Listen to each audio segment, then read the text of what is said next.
In Austin, I'm Quita Culpepper. Crews in Williamson County are still looking for a 74-year-old man after devastating flash floods over the weekend. Kelsey Sanchez spoke with his family.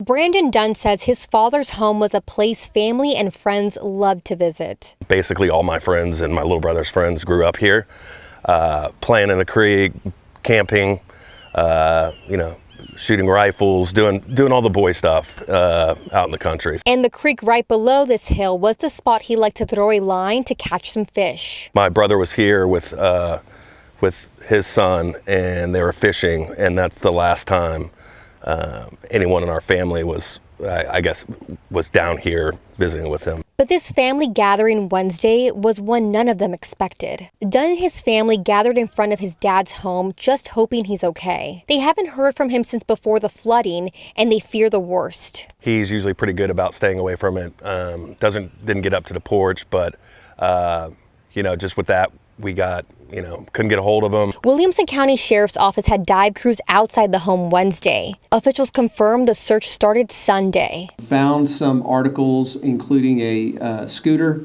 That was his property, but right now the search is for the person. But for this family, they only hope they get answers soon.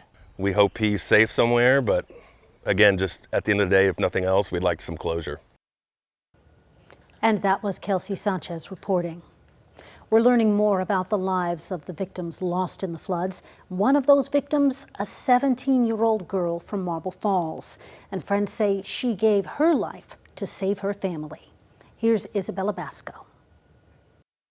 Husband and wife Mickey Willis and Nadia Salamanca are close family friends of Liz and Matthew Hammond, who live in Marble Falls and had 3 kids, the oldest being 17-year-old Malaya. The parents are amazing, but Malaya was also set the standard as the oldest.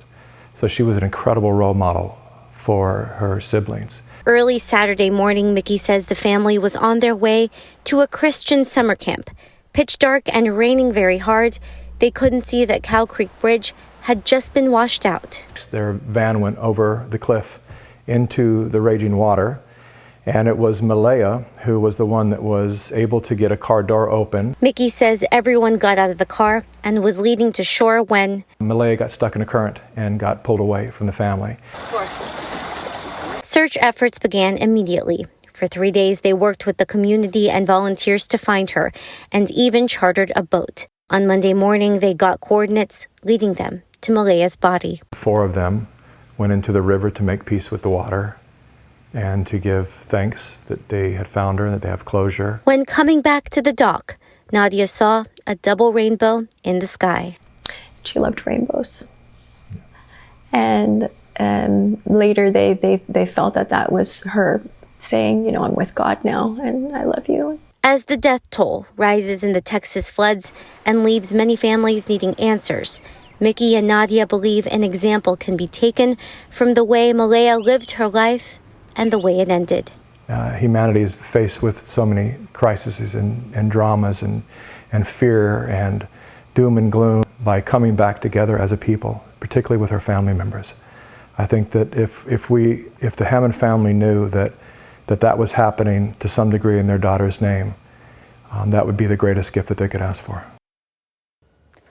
That was Isabella Basco reporting. Williamson County officials say the focus is shifting from rescue and recovery to debris cleanup. 54 structures were damaged along with several roads. 5 of those roads are still shut down. Williamson County Judge Stephen Snell explained how more and more people are stepping up to help. The first day we were out on swiftwater rescue and recovery, we had about 60 people. The next day we had over 100. From several counties started to show up and help. And then the last day, the day we were able to recover the 3rd body, we had over 175 units from as far away as Corpus Christi, Brownsville, College Station. Officials are asking people to be patient as they set up debris removal sites and work on getting federal disaster assistance. Texas lawmakers are looking at ways to shore up the state's emergency warning system to try and prevent future tragedies like this. Lieutenant Governor Dan Patrick says there needs to be more sirens in areas prone to flash flooding to help warn people of approaching floodwaters. Patrick wants the state to chip in money to help rural communities buy those safety features. Nick Fang, an associate professor at the University of Texas at Arlington, studied early warning systems for the state in 2021. He says one option is a new low-cost sensor that runs on battery or solar power.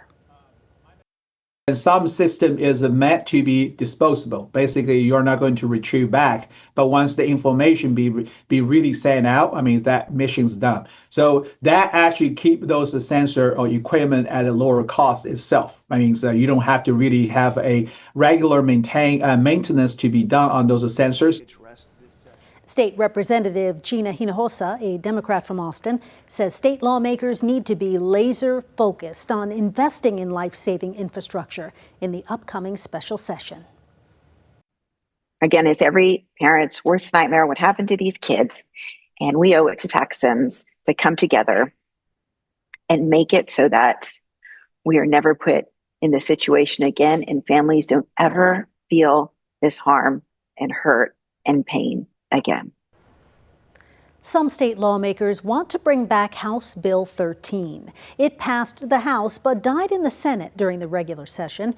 It would have created a new government council to establish emergency response plans and give counties grants for emergency communication equipment. Governor Greg Abbott officially released the agenda for the special legislative session that starts on July 21st. Lawmakers will take up bills on items including flood warning systems, flood relief funding, and natural disaster preparation and recovery. The agenda also includes eliminating the STAR test, cutting property taxes, THC and hemp regulations, and redistricting. In other news, a Travis County judge has ruled a man accused of killing multiple people in a shooting spree in 2023 is now competent to stand trial. 36-year-old Shane James had been ruled incompetent since last October and was sent to a state mental health hospital for treatment. James faces 4 capital murder charges after police say he killed his parents in San Antonio before moving on to Austin, where he shot and killed 4 other people. With competency restored, his criminal cases will now move forward. No word yet on a trial date.